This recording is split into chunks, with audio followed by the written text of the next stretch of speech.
So sometimes you find yourself out on a little walk, just taking some fresh air, and you're thinking, very pleasant so far, I've quite enjoyed it. But then all of a sudden, nature then decides to throw a bit of a curveball into the way. And you go, oh, is that the end of my walk? Let me show you. There we go, the obstacle to my walk today. The River Tyne in fact. Starts off 80 miles away, heads out towards the sea. Quite a deep one, quite fast flowing as you can see today. But I want to get over there. So the question is, why can't we cross the river? And the answer is, well, you can. You've got a couple of options actually. One, the Shields Ferry, so you could go into South Shields, drive a few miles to get there, hop on the ferry, and the ferry takes about 10 minutes to get you across there. Or you could take the car and then go across to the Tyne Tunnel and use the car to go through the tunnel. Cost me more than £2 to do so. So I'm thinking, well, there has to be an alternative. So there has to be another way. So why don't you join me on a walk through the river, under the river? I don't know what the right way to say it is. As we go and look at the pedestrian Tyne Tunnel. So in the 50s, they built this pedestrian tunnel to get people across the river, across to the shipyards, into the industry.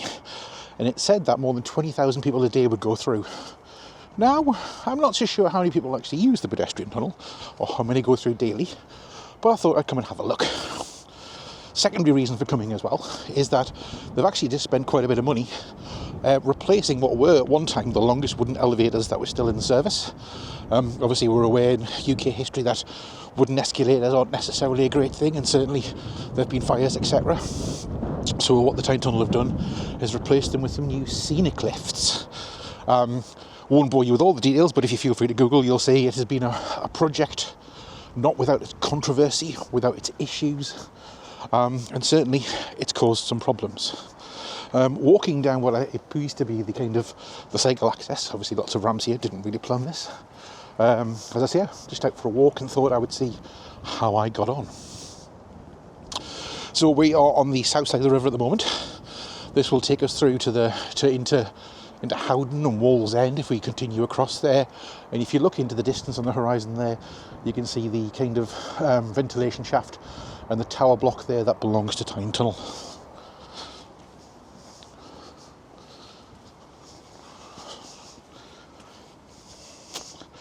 So this obviously is classed as a public transport. So obviously if there are people in here, I will not be talking too much. There is an alternative lift on the back of the building there, which is what people were using for their bicycles to get up and down into the tunnel. And here we are. We work our way into the Tyne Tunnel.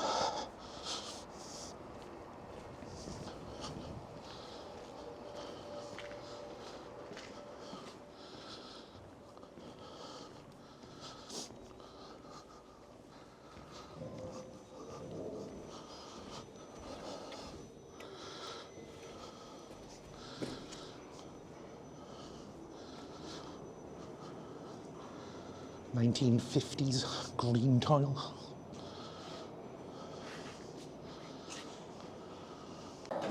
So here we are into the lift going down. Doors closing.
Level -1.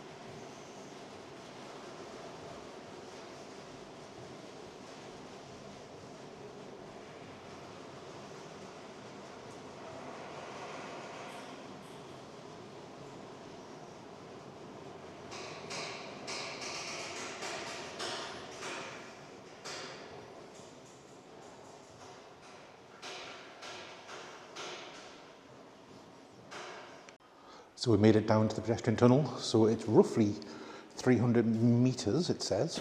Will get us through to Howden, so onward.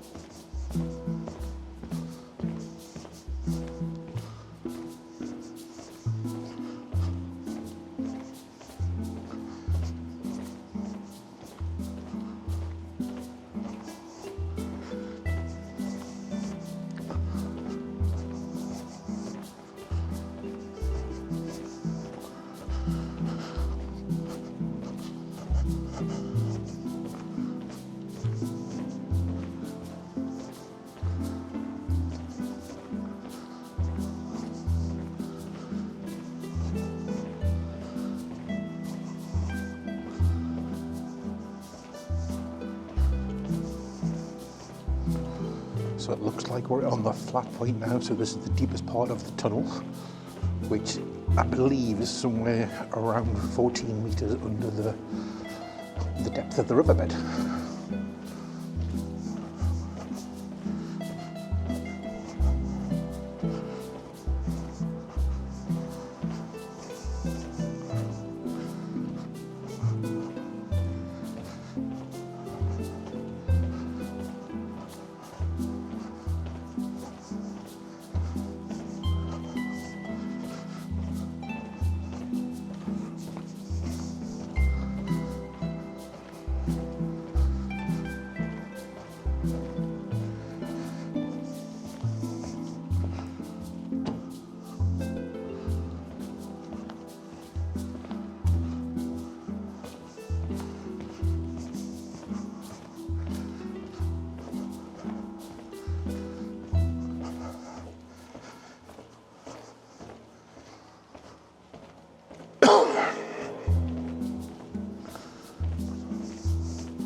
So on the north side now, going up in the lift.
And with that, we've made it and we're out on the north side. So today's challenge was, why can't we make it through the river?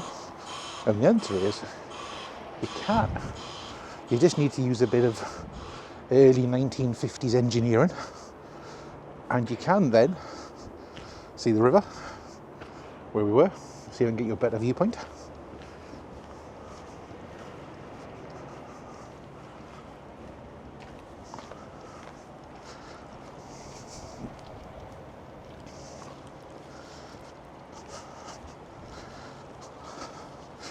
The alternative original lift to the tunnel.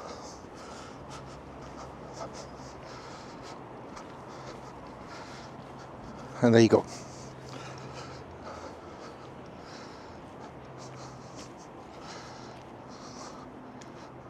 And there you go. The south side of the river where we started.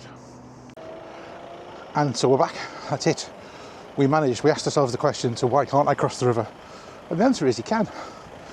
Ferry, tunnel, bridge, loads of different options. But today, that was the Tyne pedestrian tunnel. Catch you all later.